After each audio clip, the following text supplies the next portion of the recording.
የኢትዮጵያ የሽግግር መንግስት የተወካዮች ምክር ቤት ስብሰባ የምክር ቤቱን ምክትል ሊቀመንበርና ጸሐፊ በመምረጥ በዛሬው ዕለት ተጠናቋል። የምክር ቤቱ ምክትል ሊቀመንበር የሽግግሩ መንግስት ምክትል ፕሬዝዳንትም ነው የሚሆኑት። ስብሰባው ቀደም ሲል የተወካዮቹን ምክር ቤት ሊቀመንበርና የሽግግሩን ዘመን ርዕሰ ብሔር መምረጡ የሚታወስ ነው። በዛሬው ዕለት ደግሞ ቀደም ሲል በተሰየመው አስመራጭ ኮሚቴ አማካይነት የምክር ቤቱን ምክትል ፕሬዝዳንትና ዋና ጸሐፊ ዲሞክራሲያዊ በሆነ መንገድ መርጦ ሰይሟል። አሁን ለምትመርጧቸው ሁለት ኃላፊዎች ለምክትል ሊቀመንበሩና ለጸሐፊው ካርዶች አዘጋጅተናል። ኢንቻውራሪ መኮንን ዶሪ ከኦሞ ህዝቦች ዲሞክራሲያዊ ግንባር ኦሞቲክ ከጭቁኖችም ጭቁን አካባቢ የመጡ ዶክተር ፈቃደ ከጉራጌ ብሔረሰብ ከሁሉ ወንድሞቼ ጋራ በአንድነት እጅ ለእጅ ተያይዘን ይህንን የወደቀውን አገር ከወደቀችበት ለማንሳት የምንችልበት ለማድረግ የተቻለኝን ሁሉ ለማድረግ ነው የምንችለው። ከ21 ዓመት በፊት ከዩኒቨርሲቲ ወጥቼ ብዙ ጓደኞቼ አምባሳደር ሚኒስትር ሲሆኑ እኔ በዛሬው መድረክ ወደ ጸሐፊነት ደረጃ ለመታሰብ በመብቃቴ ራሱ ለኔ ክብር ነው። በመሰረቱ እኔ ለዚህ ከፍተኛ ኃላፊነት ከኦሮሞ ብሔር አብራክ የወጣ ብሎም ደግሞ ድርብ ጭቆና እና አፈና እንዲሁም ረገጣ ይደረግባቸው ከነበረው ብሔር እና ህብረተሰብ አካል በመውጣቴ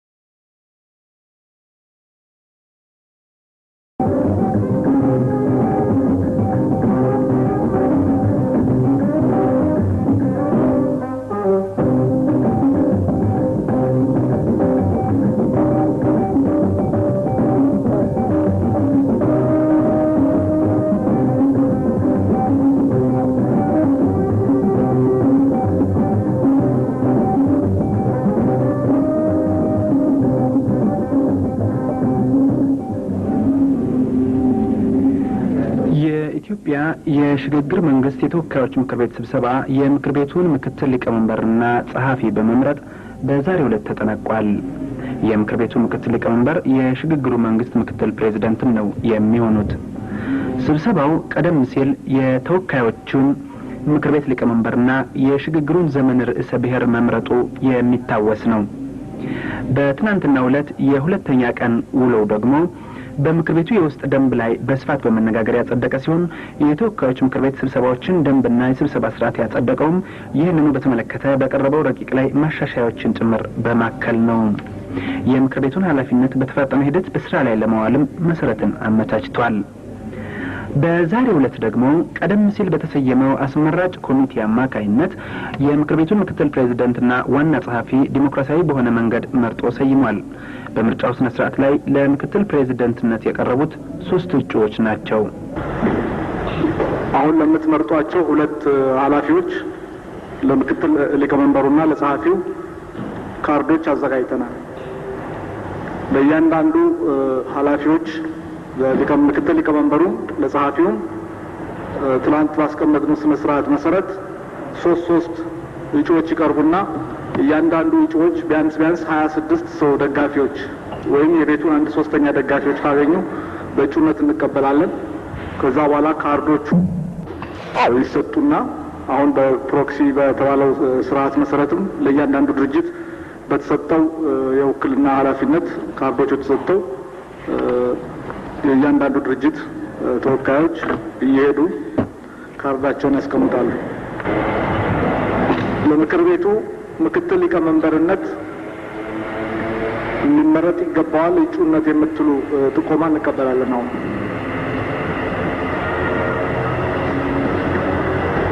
አቶ ዩሱፍ ከቤኒሻንጉል ከአናሳ ብሔረሰብ በመሆኑና እንዲሁም በእኛ በኩል እምነት ሊጣልበት የሚችል መስሎ ስለታየን እሳቸውን ነው። አቶ ዩሱፍ ከቤንሻንጉል ተወካይ ለምክትል ሊቀመንበር እጩነት ተጠቁመዋል። ይህንን ጥቆማ ወይም ይህንን እጩነት የምትደግፉ እጃችሁን አሳዩንና እንቁጠር።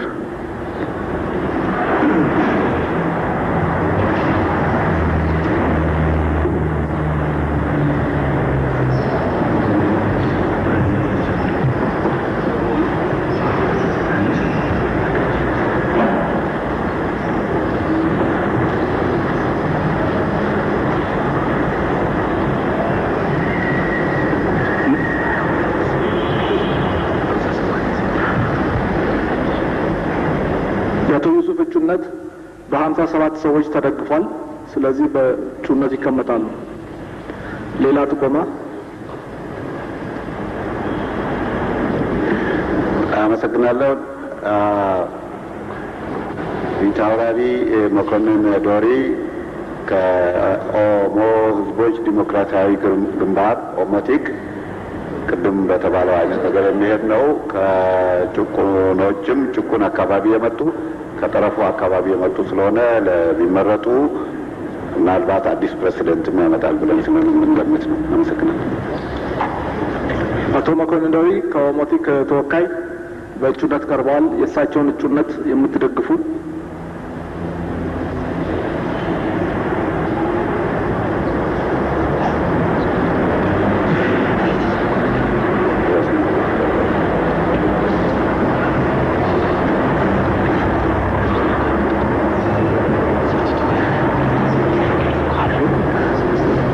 በእጩነት አቶ መኮንን ዶሪ ሁለተኛ እጩ ሆነው ቀርበዋል። ማሳሰቢያ ነው? አዎ ማሳሰቢያ ነው። ግለሰቦችን በስም ስለማናቃቸው እና በመልክ ስለለመናቸው ሲጠቆሙ ቢነሱና ብናያቸው ጥሩ መሰለኝ። ጥሩ ነው። ዶክተር ፈቃደ ከጉራጌ ብሔረሰብ። ዶክተር ፈቃደ ከጉራጌ ብሔረሰብ እሳቸውም ያው ቆመዋል።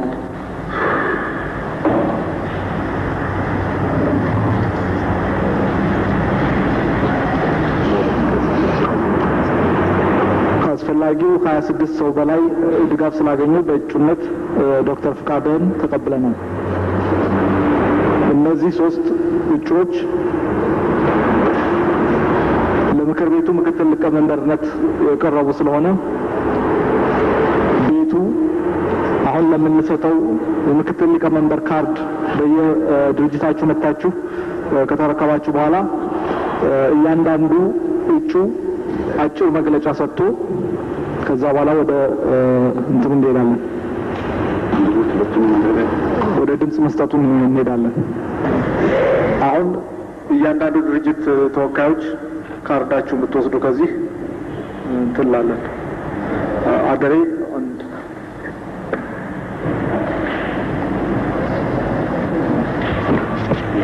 ቆንካስ እሺ፣ እንደምሱ እንትን ይልላቸዋል። እነዚህ 80 ናቸው፣ በየቦታው ይሰጣላቸዋል።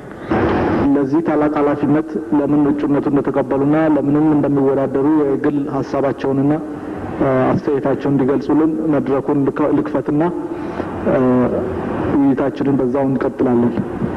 በመጀመሪያ አቶ ዩሱፍ ከቤንሻንጉል።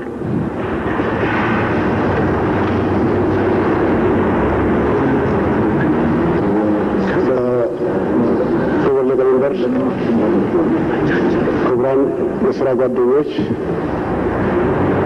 በዛሬው ዕለት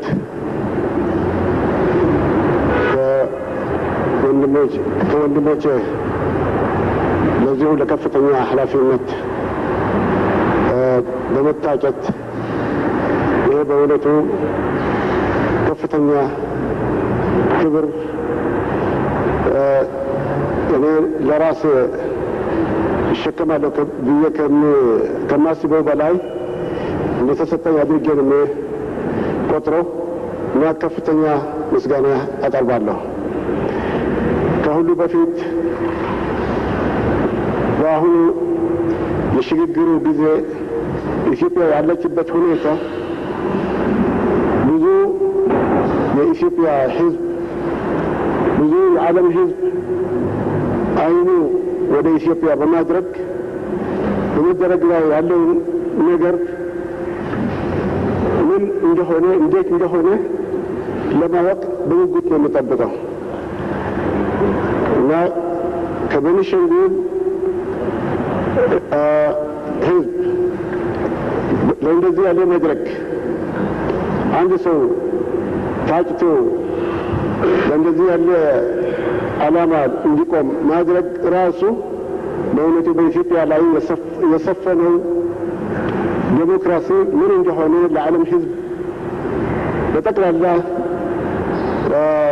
ግልጽ አድርጎ የሚያሳይና ለሌላውም የአፍሪካ ዓለም ትምህርት የሚሆን ለመሆኑ በእውነቱ ምንም ጥርጥር የለኝም። ስለሆነም እኔ በእውነቱ ይህንን ምርጫ እድል ቢያጋጥመኝ እኔ ለራሴ ይህን ሸክም ብቻዬን ለመሸከም ይችላለሁ ማለት ሳይሆን ነገሩ ዴሞክራሲያዊ በሆነ መንገድ ከሁሉ ወንድሞቼ ጋራ በአንድነት እጅ ለእጅ ተያይዘን ይህንን የወደቀውን አገር ከወደቀችበት ለማንሳት የምንችልበት ለማድረግ የተቻለኝን ሁሉ ለማድረግ ነው የምንችለው። አመሰግናለሁ።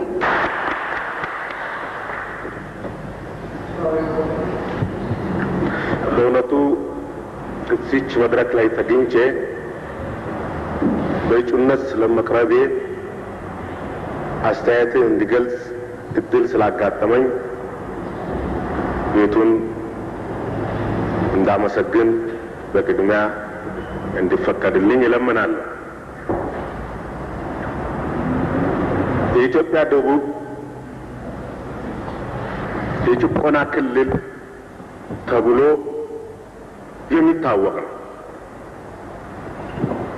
ከኢትዮጵያ ደቡብ ደግሞ ይበልጡ ነው በጠረፍ አካባቢ የሰፈረው ብሔረሰብ የጭቁኖች ጭቁን ተብሎ የሚታወቅና የሚታይ እንደሆነ ሁላችሁም የምታውቁት ነው።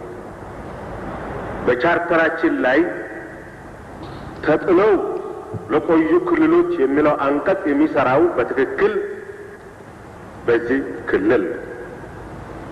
ስለሆነ ለኔ የተሰጠው የጥቆማ እድል በዛ አካባቢ ላለው ሰፊ የጠረፍ ጭቁን ብሔረሰብ አድርጎ ቤቱ እንዲወስድ ይጠይቃል። ከተመረጥኩም ደግሞ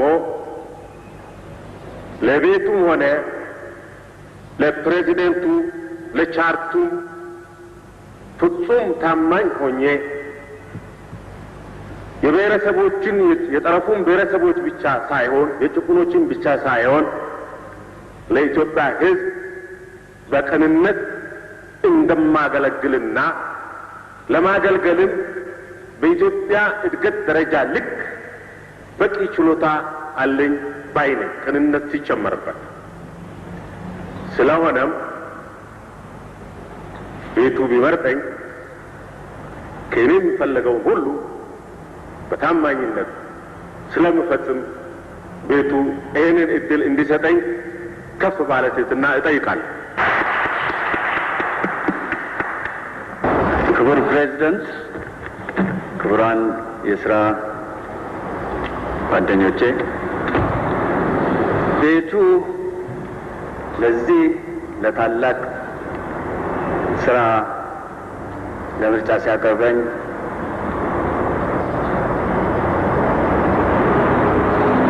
ስራው ኃላፊነቱ በጣም ከባድ ቢሆንም ከኢትዮጵያ ሕዝብ ፊት ቆሞ የኢትዮጵያን ሕዝብ አላገለግልም በሚችለው ባለው እውቀት ባለው ጉልበት እስከ መጨረሻ ችሎታው አላገለግልም ማለት በጣም ከፍተኛ ነውር አድርጌ ስለምቆጥር በተለያየ አቅጣጫ ኢትዮጵያን ወክላችሁ እዚህ የምትገኙት የኢትዮጵያ ሕዝብ ተወካዮች ለዚህ ታላቅ ተግባር ስታቀርቡኝ አንድም ወደ ኋላ ለማፈግፈግ የማልሻ መሆን ላረጋግጥላችሁ እወዳለሁ። ኢትዮጵያ አሁን ያለችበት የዴሞክራሲ ጮራና ወደፊት የአዲስ ዘመን ግንባታ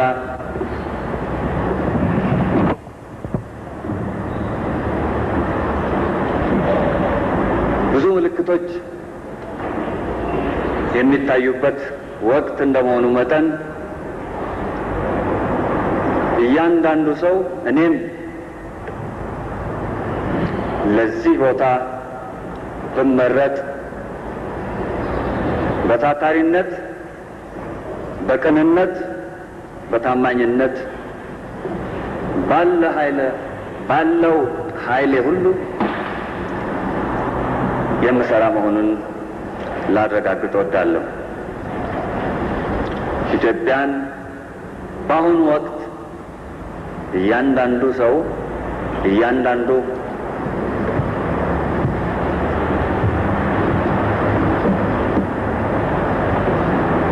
ኢትዮጵያዊ ባለው አቅሙ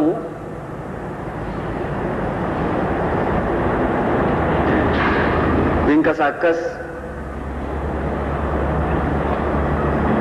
ከፍተኛ ስም የነበራት ሀገራችን ወደፊት ለመራመድም የምትችል መሆኑን የማምን ስለሆነ እኔም በረጅም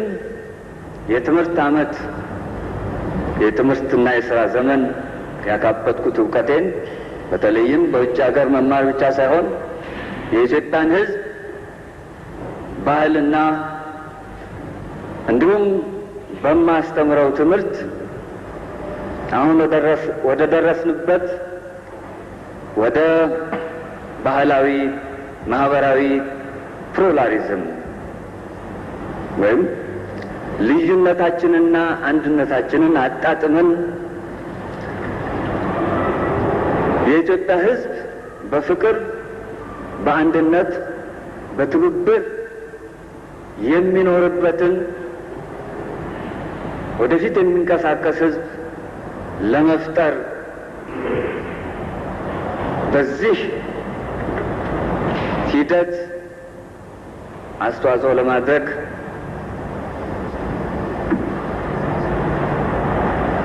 በቂ የሥራ ልምድና ግንዛቤ ስላለኝ ቤቱ ለዚህ ሥራ ቢመርጠኝ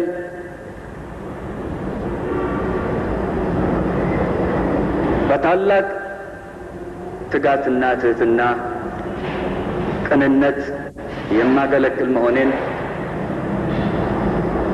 በእናንተ በክቡር ፕሬዚደንትና በእናንተ የሥራ ጓደኞቼ ፊት ላረጋግጥ እወዳለሁ። አመሰግናለሁ።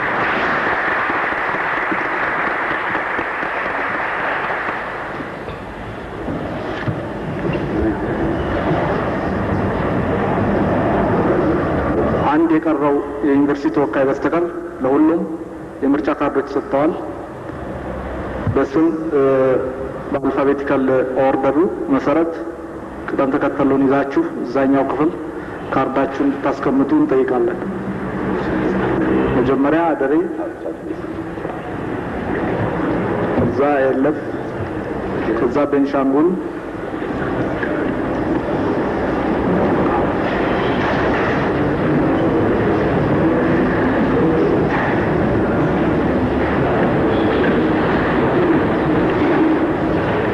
ኢዳግ፣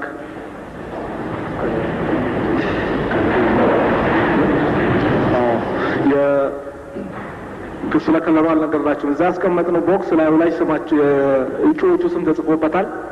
የአቶ ዩሴፍ ግሪን ነው ዩሱፍ፣ የዶክተር ፊታውራሪ መኮንን የሎ ነው፣ የዶክተር ፍቃዱ ሬድ ነው። ስማቸው ስለተጻፈበት ቦክሱን ስትገቡ ታዩታላችሁ።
ለጸሐፊነት የቀረቡት ደግሞ ሁለት እጩዎች ነበሩ።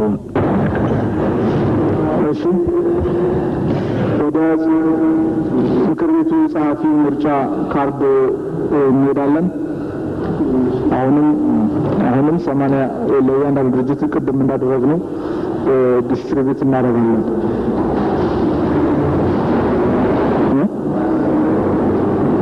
ካርድ እንስጣችሁና አሁን ጥቆማውን እንጀምራለን። ለዋና ጸሐፊው ምንታውን ጥቆማ እንቀበላለን። አቶ ተስፋዬ አብሶ ከከምባታ። አቶ ተስፋዬ ላጲሶ ከከምባታ።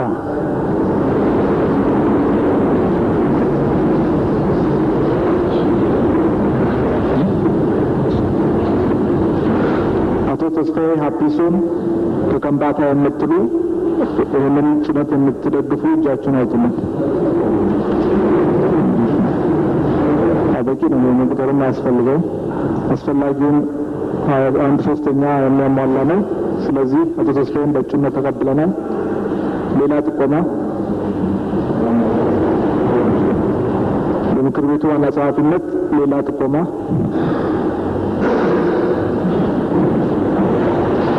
አቶ መኮንን ፍትሐዊ መኮንን። ዶክተር ኃይሌ ከጉራጌ። ዶክተር ኃይሌ ከጉራጌ። ዶክተር ኃይሌ ከጉራጌ ተጠቁሟል። የእሳቸውን እጩነት የምትደግፉ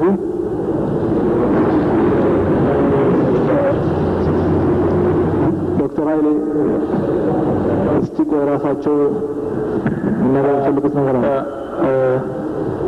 አቶ መኮንን ስለጠቆሙ አመሰግናለሁ። ግን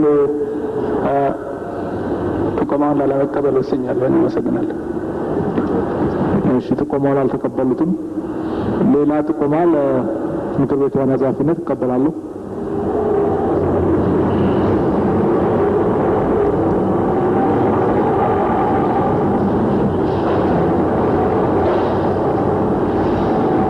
እሺ ፈልመታ ከአይኤፍኤል ፈልመታ ከአይኤፍኤል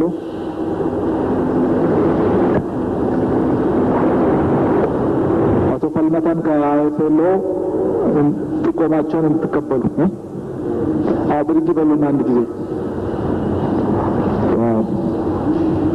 ኖሚኔሽኑን ጥቆማውን የምትደግፉ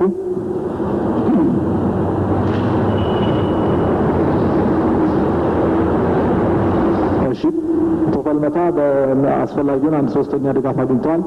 ስለዚህም በዋናው ጸሐፊ እጩ ናቸው። ሌላ 3ኛ በዋና ጸሐፊ እጩነት ጥቆማ እቀበላለሁ።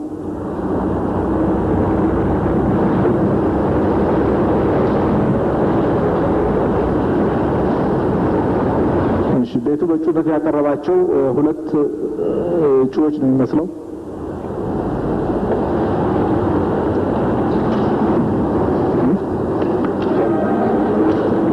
እሺ፣ ቤቱ ለዋና ጸሐፊነት በእጩነት ያቀረባቸው ሁለት ተወዳዳሪዎች ናቸው። እነዚህም አቶ ተስፋዬ ከምባታና አቶ ፈልመታ ከአይኤፍኤል ናቸው። እነዚሁ ከሆኑ እጩዎቹ አሁን እጩዎቹ ራሳቸውን እንዲያስተዋውቁና ለምን ለዚህ እጩነቱን እንደሚፈልጉትም እንደተቀበሉትም ለቤቱ እንዲያብራሩ እድል ሰጣለሁ። አቶ ተስፋዬ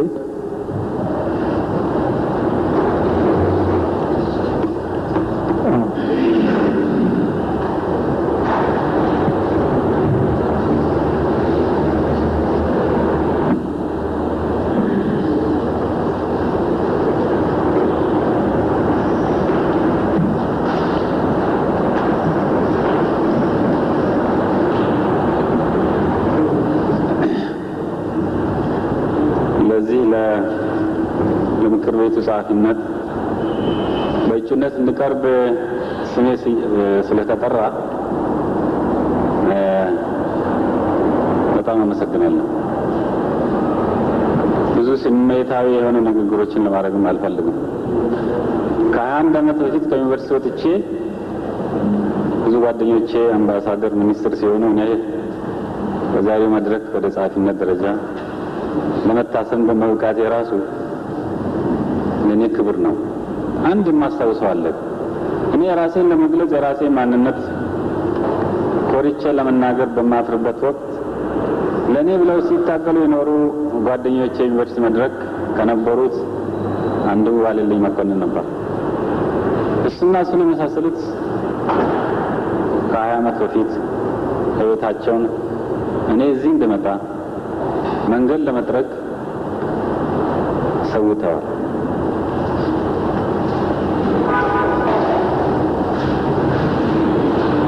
የተወሰነ ብሔረሰብ ማስክ ወይ ጭንብል ለብሼ ካልመጣሁ ኢትዮጵያዊ ተብዬ አይደለም ተብዬ የኖርኩበትን ታሪክ ሳስታውስ አሁን ያለፈውን የታሪክ ገጽታ ለመለወጥና ኢትዮጵያ ለተወሰኑ ብሔረሰቦች ሳትሆን ለሁሉም ብሔረሰቦች በእኩልነት እናት መሆኗን የምናረጋግጥበት ምዕራፍ ለማሸጋገር የምንመረጥበት መድረክ ስለሆነ እኔ ይህንን አደርጋለሁ ይህንን ፈጽማለሁ ብዬም አልናገርም። እኔ በስራ ታሪኬ ከኢትዮጵያ ውጪ ለመውጣት አንድ ጊዜ ብቻ የዛሬ ዓመት ተፈቅዶልኝ ወደ ታይላንድ ሄጄ ነበረ። እዛ ያለው አንድ ሰው ስለ ምርጫ ሲያወራ ወደ ኮንስቲትዩንት አካባቢ ሄዶ ሆስፒታል አሰራለሁ፣ ትምህርት ቤት አሰራለሁ፣ ይህንን አወራጋለሁ፣ ይህንን አመጣለሁ፣ ድልድይ አሰራለሁ ሲል እንደዚህ አካባቢ እኮ ወንዝ የለም ድልድይ አይ ወንዝም ቢሆን አመጣለሁ አለ እንደተባለው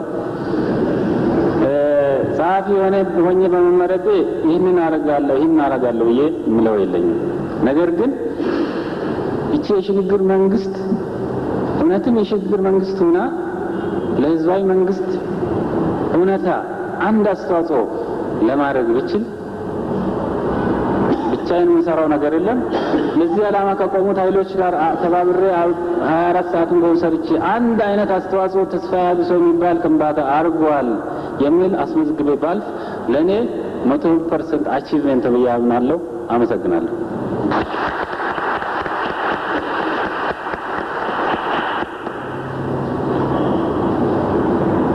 አቶ ፈልማታ from IFL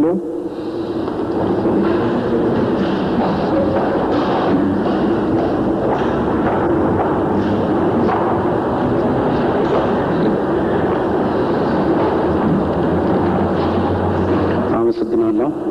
ቢስሚላሂ ረህማን ረሂም። በመሰረቱ እኔ ለዚህ ከፍተኛ ኃላፊነት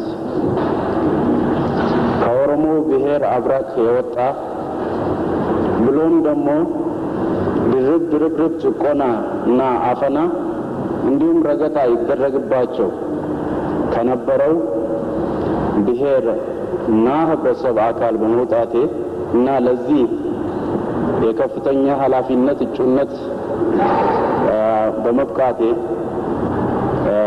በእውነቱ በእኔና ከአብራኩ በወጣሁት ሕዝብ ስም ከፍተኛ ኩራት ነው የሚሰማኝ።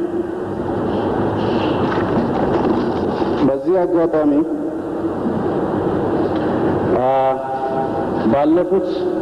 ባለፉት የህይወት ዘመኔ ውስጥ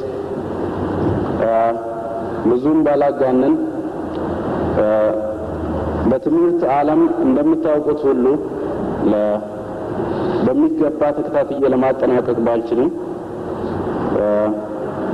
በሁለተኛ ደረጃ እስከ ሁለተኛ ደረጃ ተምሬ በዚህ የትግል በነበረው ጭቆና በነበረው የአፈና ዘመናት ያንን ሁኔታ ለመቃወምና በግንባር ተሰልፌ ለመዋጋት ስል ትምህርቴን አቋርጫለሁ እና ለ17 ዓመታት ቢያንስ በፖለቲካ ዓለም ከዛ ደግሞ ከ1976 እንደ አውሮፓ አቆጣጠር መጨረሻ ጀምሮ በትጥቅ ትግል ሜዳ ተሰልፌ የነበረውን ተወራራሽ የነፍጠኛ የበላይነት መንግስት ሲዋጋ ቆይቻለሁ። በዚህም ሂደት ውስጥ በትግል ዓለም ራሴን ለማሻሻል ራሴን መካብ ባይሆንብኝ ብዙ ጥረት አድርጌያለሁ እና ይህ ቤት በእውነት ለዚህ ላሉት ብሔረሰቦችና ላሉት ህዝቦች በተቻለኝ መጠን ብመረጥና ለዚህ ድል ብበቃ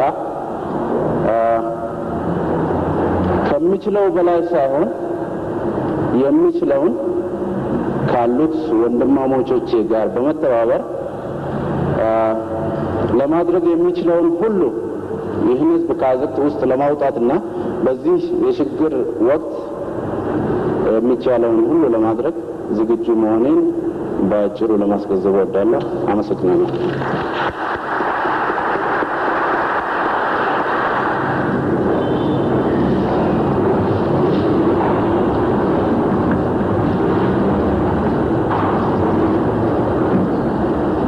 እንግዲህ ለምክር ቤቱ ጸሐፊነት በእጩነት የቀረቡት እነዚህ ሁለት ተወዳዳሪዎች ናቸው። አሁን የካርድ ማስቀመጫው ሳጥን እንድትዘጋጀልን ቮቲንጉን እንጀምራለን።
አስመራጭ ኮሚቴው እጩዎቹ ያገኙትን የድምጽ መጠን ለፕሬዝዳንቱ ካቀረቡ በኋላም የሽግግር መንግስቱ ፕሬዝዳንት አቶ መለስ ዜናዊ በምክትል ፕሬዝዳንትነትና በዋና ጸሐፊነት የተመረጡትን ግለሰቦች አሳውቀዋል። ውጤት አስመራጭ ኮሚቴ ቆጥሮ እንደሚከተለው እንደሆነ ነው። ለምክትል ሊቀመንበርነት ተወዳዳሪ የነበሩት አቶ ዩሱፍ ዶክተር ፈቃዱ እና ፊታውራሪ መኮንን ናቸው። በውድድሩ አቶ ዩሱፍ 15 ድምጽ፣ ዶክተር ፈቃዱ 59 ድምጽ፣ ፊታውራሪ መኮንን 6 ድምጽ አግኝተዋል። በዚህ መሰረት ዶክተር ፈቃዱ የምክር ቤቱ ምክትል ሊቀመንበር ሆነው ተመርጠዋል ማለት ነው።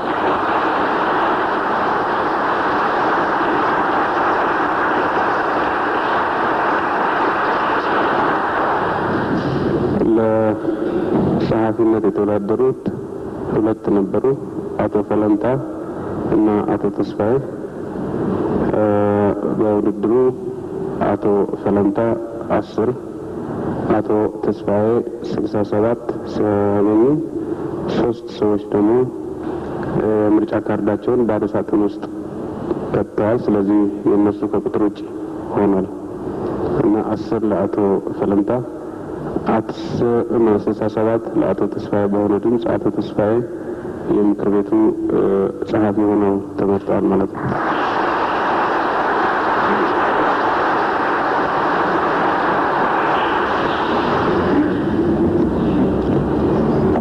እሺ፣ አቶ ተስፋዬና ዶክተር ፈቃደ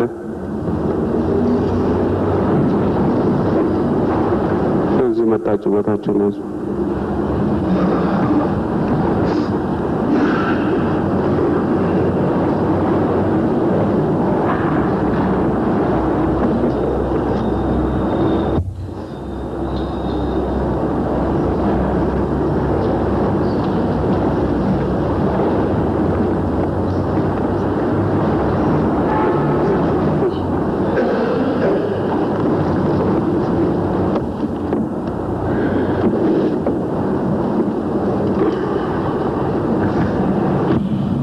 በምክትል ፕሬዝዳንትነትና በጸሐፊነት የተመረጡት ዶክተር ፈቃዱ ገዳሙና አቶ ተስፋዬ ሀቢሶ ስፍራቸውን ከያዙ በኋላ የዕለቱ ስብሰባ በዚሁ ተጠናቋል።